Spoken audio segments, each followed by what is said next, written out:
یہ واقعہ قرآن مجید میں بہت تفصیل کے ساتھ موجود ہے، اور یہ واقعہ ایسا ہے کہ میں ان نبی علیہ الصلوۃ والسلام کے عمل کا نام لوں تو نبی علیہ الصلوۃ والسلام کا نام آپ کے ذہن میں خود ہی آ جائے گا. یعنی انہوں نے وہ عمل ایسا کیا کہ اب ان کے نام کے ساتھ وہ عمل ایک خاص ٹیگ بن گیا. اور اگر میں اب عمل بتاتا ہوں، نام آپ خود بتائیں گے. اور ان کا عمل تھا کہ ان کے اندر کمال صبر تھا. اب یہ صبر کرنے والے نبی کون ہیں؟ صبر ایوب علیہ السلام. مشہور ہے دنیا میں کہ ایوب علیہ السلام کا جو صبر ہے وہ ضرب المثل بن گیا، وہ ایگزامپل بن گیا.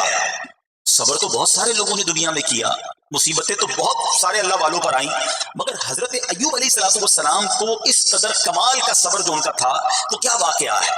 تو اللہ تعالیٰ نے آپ کو ہر طرح کی نعمت سے نوازا تھا. آپ حسن و صورت والے بھی تھے، یعنی آپ اللہ پاک نے بہت خوبصورت بھی بنایا تھا، اور اللہ کریم نے مال بھی بہت دیا، اولاد بھی کثرت دی. ویل آف لائف تھی، خوبصورتی بھی ہے، مال بھی ہے، اولاد بھی ہے. اچھا پھر ظاہر مال تھا تو گھر بھی تھے، جانور بھی تھے. اس زمانے میں جو ویلتھ ہوتی تھی، جو پیسہ ہوتا تھا، وہ جانوروں کی صورت میں ہوتا تھا. اب آپ پر امتحان آیا، آزمائش آئی. اور وہ آزمائش کیسے آئی کہ پہلے آپ کا مکان گرا، اور خاندان کے جتنے افراد تھے اور آپ کے بیٹے تھے، جتنے بھی آپ کے بیٹے تھے نا، وہ سب اس مکان کے تلے دب کر انتقال کر گئے. اللہ اکبر. آپ کو آ کر خبر دی جاتی گئی کہ حضور آپ کا مکان گر گیا ہے، آپ کے بچے دب گئے اور دب کر ان کا انتقال ہو گیا ہے.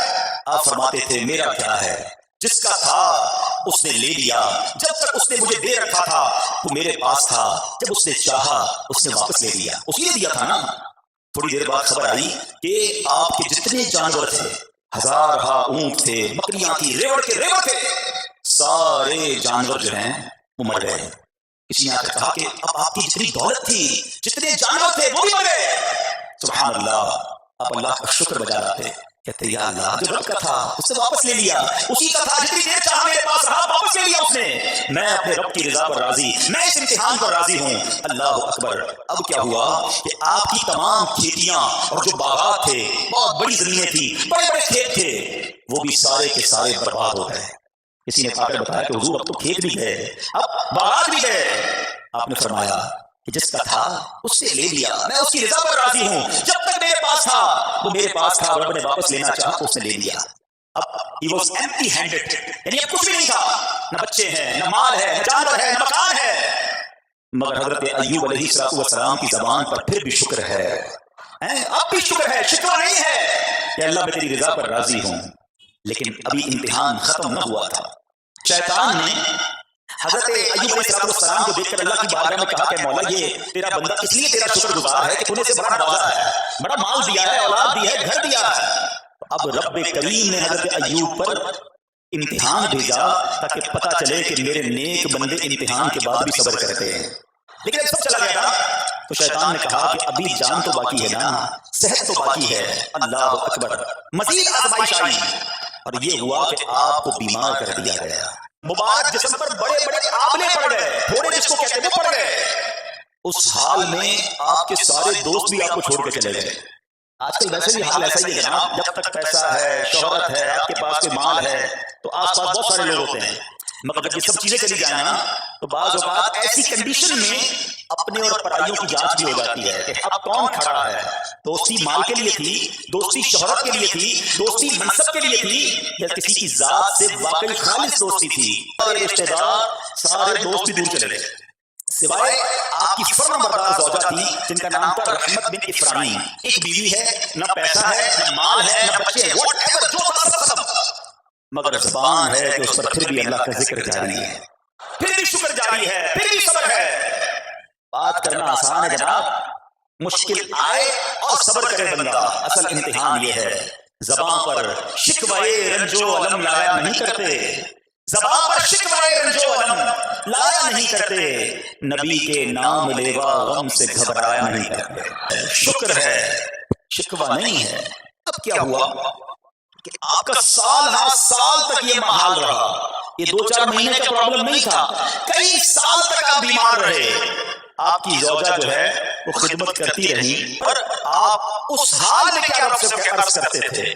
آپ عرض کرتے تھے، قرآن میں یہ الفاظ موجود ہیں، انی مسنی الضر وانت ارحم الراحمین۔ ترجمہ کیا ہے؟ مجھے تکلیف پہنچی اور تو سب مہر والوں سے بڑھ کر مہر والا ہے، رحم کرنے والوں میں سب سے بڑھ کر رحم کرنے والا ہے۔ یعنی اللہ کی بارگاہ میں یہ عرض کرتے تھے، یا اللہ تکلیف پہنچی ہے، رحم تو نے کرنا ہے، تو ارحم الراحمین ہے۔ زمانے سے نہیں کہتے تھے جاؤ اس کے پاس جو حل المشکلات ہے، جو مصیبتوں کو حل کرنے والا ہے، اس کی بارگاہ میں فریاد کرو۔ وہ شاعر کتنی پیاری بات لکھتے ہیں نا، یہ بہت سارے لوگوں کے لیے درس ہے جو اپنی پرابلمز کے لیے دنیا والوں کے پاس جاتے ہیں۔ ارے اگر پکارنا ہے تو اللہ کی بارگاہ میں پکارو، التجا کرنی ہے تو اللہ کے حبیب سے عرض کرو نا۔ شاعر لکھتے ہیں، کسی کا احسان کیوں اٹھائیں، کسی کو حالات کیوں بتائیں، کسی کا احسان کیوں اٹھائیں، کسی کو حالات کیوں بتائیں، تمہیں سے مانگیں گے تم ہی دو گے، تمہارے در سے ہی لو لگی ہے۔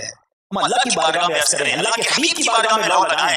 دنیا والوں کے پاس کچھ نہیں رکھا، لیکن ہم دنیا والوں کو بتا کر اپنے صبر کا ثواب بھی ضائع کر دیتے ہیں۔ دیکھو حضرت ایوب علیہ السلام کا صبر، اسی سے کہا اللہ کی بارگاہ میں عرض کرتے رہے، اب آپ کی آزمائش کا وقت پورا ہوتا ہے، دعا کرتے رہے، التجا کرتے رہے، صبر کرتے رہے۔ حکم ہوا کہ اپنا پاؤں زمین پر مارو۔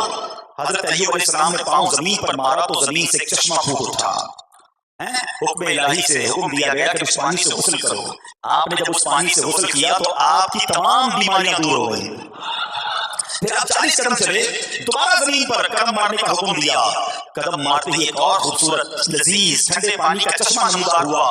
پانی ٹھنڈا، میٹھا اور لذیذ تھا۔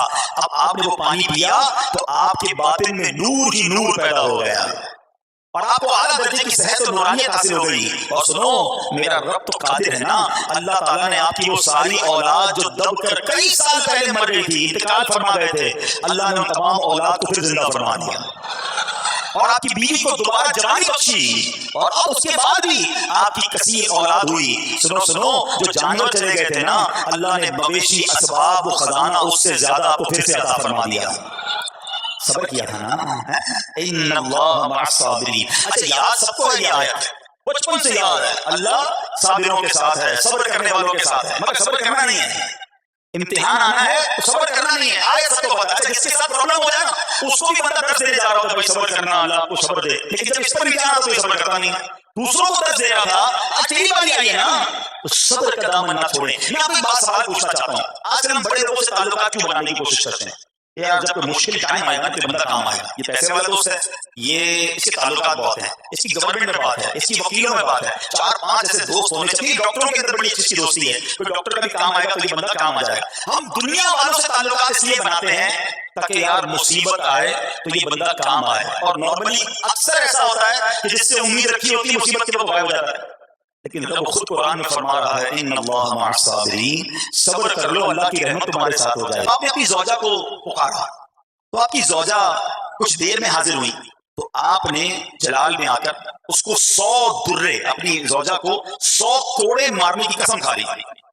اب جب صحت آ گئی تو قسم تو آپ نے کھائی ہوئی تھی، تو اب کیا کرتے؟ اس بیوی نے تو خدمت بھی بہت کی تھی، اب اسے کوئی خاص کیفیت تھی، آپ نے قسم اٹھانی تھی۔ سبحان اللہ، ایوب علیہ السلام کو اللہ کریم نے قرآن میں کیا حکم دیا کہ اے ایوب، آپ ایک یعنی 100 تنکوں والی جھاڑو لیں اور اس جھاڑو کو ایک مرتبہ اپنی بیوی کو مار دیجئے تو آپ کی قسم جو ہے وہ پوری ہو جائے گی، یعنی قسم کا کفارہ نہیں دینا ہوگا۔ اللہ اکبر، اللہ نے اس نبی علیہ السلام کی فرما بردار بیوی کی جو سزا تھی، جو معاملہ تھا، اس کو کتنا آسان فرما دیا۔ تو رب کریم نے قرآن مجید فرقان حمید میں اس کو کس طرح بیان فرمایا، وَخُذْ بِيَدِكَ ضِغْثًا فَاضْرِب بِهِ وَلَا تَحْنَثْ، فرمایا کہ اپنے ہاتھ میں جھاڑو لے کر اسے مار دے اور قسم نہ توڑ۔ اِنَّا وَجَدْنَاهُ صَابِرًا، فرمایا ہم نے اسے صابر پایا، نعم العبد، کیا اچھا بندہ، انه اواب، بے شک وہ بہت رجوع لانے والا ہے۔ ارے آج دنیا کسی کو کہے یہ صبر والا ہے، حضرت ایوب کی شان دیکھو کہ رب فرما رہا ہے قرآن میں انا وجدناه صابرا، اور ہم نے ایوب کو صبر کرنے والا پایا، صابر پایا۔ اللہ حضرت ایوب کے صبر کے صدقے ہمیں بھی صابرین میں شامل فرما لے۔ اللہ اکبر۔